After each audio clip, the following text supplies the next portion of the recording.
everybody. Merry Christmas, Buon Natale, Feliz Navidad. Now, I was going to read you a Christmas story, but I started writing it actually. It was called MobTube Christmas Carol, or MobTube Carol. And then I got a quarter of the way through it and I thought, well, you know what? I'm coming to the end of the book. I've still got a little bit to do on it, but I thought I'd read you an excerpt from it. Just a little, it's just a little piece to kind of lighten it up a bit. I mean, the book's serious in certain parts, it's funny in other parts, but this, I just thought, you know, lighten up the mood a little bit. Anyway, so it's called The Pot Pie War. Now, everybody get comfortable, get your binkies and wrap up on the couch, and I will begin. Okay, now, I know Mrs. Claus, her spectacles were little black round ones. I do have black spectacles around this house. I have 50 million spectacles around this house. You know, old dollar store ones. I put them all over the place just in case I need them. And do you think I can find a black pair? No, absolutely not. So we're going to have to make do. Make do and mend, as my old granny would say. Okay? Anyway, so let me begin. The Pot Pie War. In the last century, many mob wars have taken place where each faction took to the mattresses. This means going to war. A mafia family who goes to the mattresses is at war with another mafia family, and the term refers to when a family rents out an apartment to about 10 or 20 guys during a battle. The family gets 15 to 20 mattresses and lives in a 10 by 15 apartment, maybe with 10, 20 mattresses on the floor, and these are for the street soldiers. You know, they had to be protected, so that's how they did this. And they would cook and live together, actually. They would leave their homes and their families and live together until the war was over. Now, there have been many wars within the mob, but none was more brutal, I would say, than the Pot Pie War. There was the War of the Five Families. Many people died in that war. There was a violent power struggle between Joe Masseria, Joe the Boss, and Salvatore Marenzano, called the Castellamarese War. In his plan, Lucky Luciano sought to modernize and do away with unnecessary old school mentalities within the mob. And Luciano's objective was to eliminate Masseria, and Luciano's vision enabled him to gain followers who saw Masseria's inadequacies. And because of this, many mobsters, you know, their allies switched sides or were killed by their own allies during the feud. There was also the fight between the South and the North sides, Al Capone versus Bugs Moran, Jack Jagner versus Mickey Cohen, for the Battle of Sunset Strip. But the one that will go down in history is the Pot Pie War. Now, the Pot Pie War began as a simple matter. Angel Gotti, daughter of the former boss, John Gotti Sr., the former boss of the Gambino family. Angel is renowned for her cooking and had invited Mob Rats Exposed, aka Nick Colacone, to dinner. Angel prepared chicken pot pie. Her hospitality, as well as the pot pie she served for dinner, Nick praised in one of his live streams. It was so wonderful, he mentioned it multiple times. The buttery, flaky pastry, the tender chicken filling. His description of his meal made most of us salivate. An innocent gesture like this would spark a war unlike any other. There was a palpable feeling of jealousy in the air.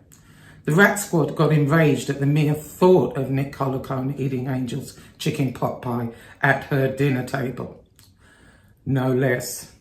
Harambe sat in his humble hovel, tucked away in a room the size of a broom closet in Miami. His girlfriend worked hard to keep a roof over their heads. He spent his time bullying and sexually harassing women online. Into a microphone larger than his head, he roared, "Fuck!" Following Nick's live.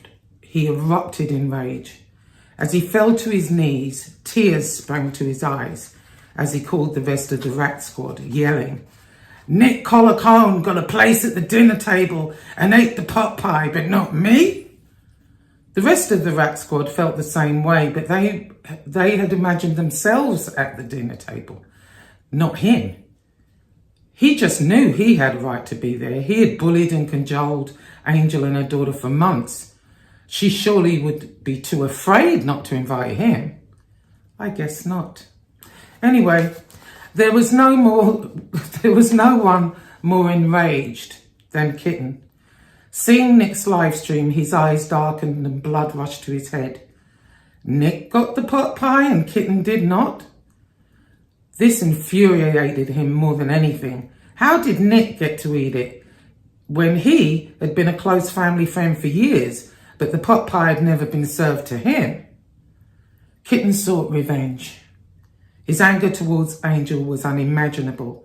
As far as he was concerned, it was the ultimate slap in the face. Nick and Angel would receive his revenge. In addition to Tig, the others were also enraged by it. Each had imagined themselves as close enough to Angel to deserve a seat at the table, especially Tig. After all, he had been her white knight. He had fallen on his sword for her. He walked away from her when she asked him to. And here's his thanks. No chicken pot pie? Things have changed actually from the old days. Today it's an online war. Harambe and crew literally take to the mattresses. You know, the outside generally have jobs and, you know, we don't have time to sit on YouTube all day, but they do. And they literally take to their mattresses, except it's in their own homes. They get online for 24 hours, taking turns in bashing whoever their enemy is that day, or, you know, they have a rotation of people. Keyboard gangsters would be the term that they're using now, you know. Anyway, individually, all of their live streams were devoted to attacking Angel and Nick. They said all horrible things about them and their families, and of course the pot pie was mentioned at every opportunity. Tig was especially vicious, hailing from the woods in Arkansas. Chicken pot pie to him was the equivalent of eating lobster and caviar. He was used to squirrel and raccoon stews that his downtrodden wife lovingly cooked over a campfire as he sat in his trailer in a stained, dirty wife beater shouting his orders, "Get me a beer, bitch!" I stole that from Nick. I love when he does that. If he were at the table instead of Nick, he would have felt like he'd made it. He would have been in. He had spent months sucking up to Angel, and it was all for nothing. Harambe's girlfriend came home to find several large holes in the walls of his broom closet. He was foaming at the mouth. Defamation and slander were his tools of choice. In a different approach, Kitten disguised his live streams as factual documentaries. In his mind, he was a serious journalist, and in spite of his attempts to appear level-headed and educated, the thought of the flaky pastry and tender chicken he would never taste made his blood boil. While verbally defaming and lying about them, he would put up nasty thumbnails and open the show in a cool manner. The chicken pot pie was the real reason for his vile rhetoric, not the off-fact information he was sharing. Despite their vile attacks, Angel and Nick did not respond. They did think about calling the notorious mobster Pizza Gambino, who at one time was the head of the 5 New York families. But they decided against that because they knew Pizza Gambino, if they involved him, it would involve the 5 families and it would be a total all-out war. The bloodshed would have been catastrophic. It took a couple of months for the pot pie attacks to lessen to a degree, However, the fact that a pot pie could cause so much anger and discord is insane, which speaks volumes to the mentality of the Rat Squad. In retrospect, they may have done Angel a favour. This could be a massive business opportunity for her. Much like Paul Newman's own, she could mass produce these pot pies so that we can all try them. I know I want one. And Angel, I don't know what you're going to do with your leftover turkey, but for the love of God, please do not make a turkey pot pie. We cannot have MobTube having to take to the mattresses again. So that's the pot pie war. That will be included in MobTube Chronicles 2.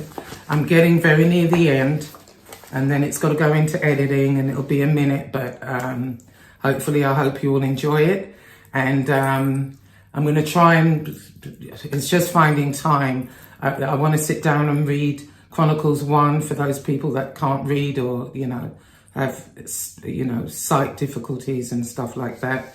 And, do it at the minimum, Anyway, I want everyone to have a wonderful Christmas and a happy New Year. Well, we'll probably be on New Year, I've no doubt. Anyway, everyone take care. Bye-bye.